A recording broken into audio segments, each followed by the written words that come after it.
Good morning, my dear students. We had started first lesson of science, natural resources, air, water and land. So we had finished this lesson up to this page. Now we are going to start page number 3. Page number 3.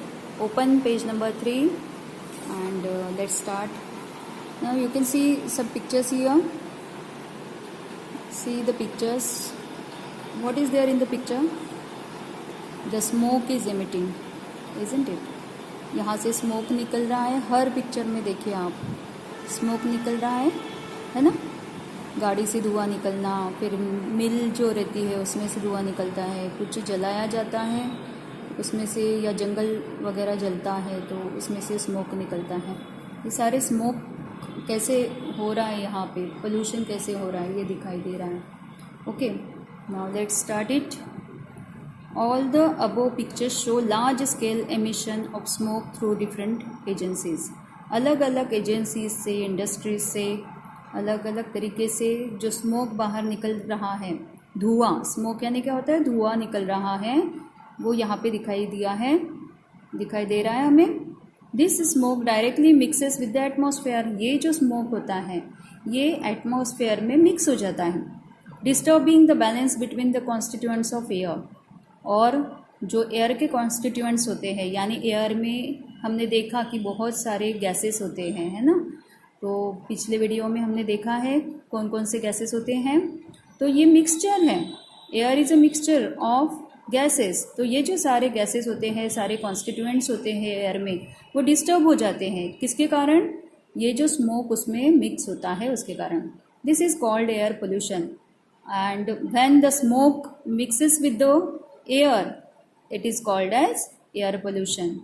Harmful gases are given out through combustion of fuels in vehicles and in big industries, and also through incomplete combustion of fuels like wood and coal. अब देखिए, जब कोई भी vehicle का जो fuel होता है, fuel यानी उसमें जो पेट्रोल होता है या डीजल होता है, तो वो जब जलता है तो जलने के बाद या आधा अधूरा जलने के बाद भी उसमें से क्या होता है, स्मोक निकलता है, गैसेस निकलते हैं. बड़ी बड़ी इंडस्ट्रीज़ में भी आपने देखा होगा कि इस तरह का धुआं निकलता है. और इससे क्या होता है कि जैसे वुड और कोल भी है, कोयला या कोई लकड़ी जलती है तो लकड़ी में से भी धुआं निकलता है, आपने देखा है. तो as a result air pollution is increasing day by day. और इन सब के कारण जो स्मोक निकलता है उससे एयर पोल्यूशन बढ़ता जाता है. ओजोन लेयर, ओजोन गैस के बारे में आपने सुना होगा. It is very protective layer. Ozone की लेयर जो होती है ये बहुत ही प्रोटेक्टिव होती है. सूरज की किरणें जो होती है वो हम तक पहुंचने नहीं देती, यानी बहुत ज़्यादा किरणें जो निकलती है सूरज की, वो हम तक पहुंचने से रोकने का काम जो है ये ओजोन लेयर करती है. This is the protective shell. Shell यानी क्या होता है, जैसे कछुए का शेल होता है ना, या स्नेल का शेल होता है. आपने देखा है कि वो कितना कड़क होता है, उसमें से अंदर मतलब हार्ड होता है बहुत ज़्यादा वो, तो वो प्रोटेक्ट करता है ना. So there is a layer of ozone. Ozone का सिंबल क्या है? O3. ओजोन का सिंबल क्या है? O3. हर गैस का, हर एलिमेंट का एक सिंबल होता है, वैसे ही ओजोन के लिए O3 यूज़ होता है. Ozone gas is in the lower part of stratosphere. ये जो लेयर होती है ये स्ट्रेटोस्फेयर में, हमने देखा है कि एटमॉस्फेयर में अलग अलग लेयर्स बनाई गई है, मतलब हमें समझने के लिए. तो उसमें से जो स्ट्रेटोस्फेयर है उस पार्ट में ओजोन पाया जाता है. Ozone gas is not directly useful for the survival of living things, yet it is very important for living things to have this layer of ozone at a high altitude around the earth. ये gas जो है ozone, ये directly तो useful नहीं है human life के लिए, यानी लिविंग थिंग्स के लिए ये डायरेक्टली यूज़फुल भले ही नहीं है. जैसे ऑक्सीजन हम डायरेक्ट यूज़ करते हैं, यानी ऑक्सीजन हम क्या करते हैं, इनहेल करते हैं, अंदर लेते हैं, सांस लेते हैं, तो ऑक्सीजन अंदर जाता है, तो ये डायरेक्ट यूज़ हुआ। लेकिन ओजोन का ऐसा कोई यूज़ नहीं है, पर it is very important for living things to have this layer of ozone at a high altitude around the earth. हमारे पृथ्वी के आसपास ओजोन का होना बहुत ज़रूरी है। क्यों? The ultraviolet rays coming from the sun are very harmful for living things. क्योंकि सूरज से आने वाले जो अल्ट्रा वायलेट रेज होते हैं वो बहुत ही खतरनाक होते हैं, और वो हमें किसी भी लिविंग थिंग के लिए वो बहुत ही हार्मफुल होते हैं। तो ये जो ओजोन है ये क्या करता है, उस सूरज की किरणों को, अल्ट्रावायलेट रेज को रोकने का काम करता है। यानी थोड़ी बहुत किरणें तो हम तक पहुंचती हैं, लेकिन बहुत ज़्यादा जो हम सहन ना कर सके ऐसी किरणों को ओजोन लेयर रोकता है, हमें सूरज की किरणों से बचाता है। The ozone gas absorbs this rays. ये जो ओजोन गैस है ये क्या करता है, सूरज की किरणों को एब्सॉर्ब करता है, खींच लेता है। As a result life on earth is protected. और इस तरह से लिविंग थिंग्स जो है वो प्रोटेक्ट हो जाते हैं सूरज की किरणों से। The ozone layer is destroyed if chemical gases like carbon tetrachloride और the chlorofluorocarbons used in air conditioners and refrigerators mix with the air.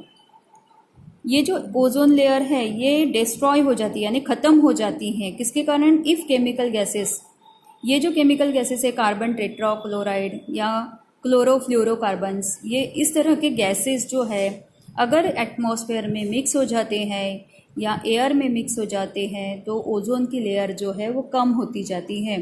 जो लेयर हमें प्रोटेक्ट करती है उसी लेयर को हम एयर पोल्यूशन के कारण कम करते जाते हैं।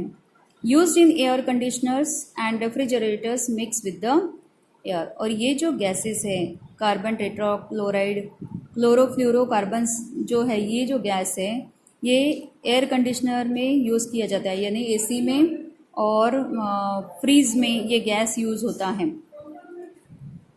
The 16th of September is celebrated as ozone protection day. 16 सितंबर को इसीलिए हम ओजोन प्रोटेक्शन डे मनाते हैं all over the world to make everyone aware of the importance of ozone.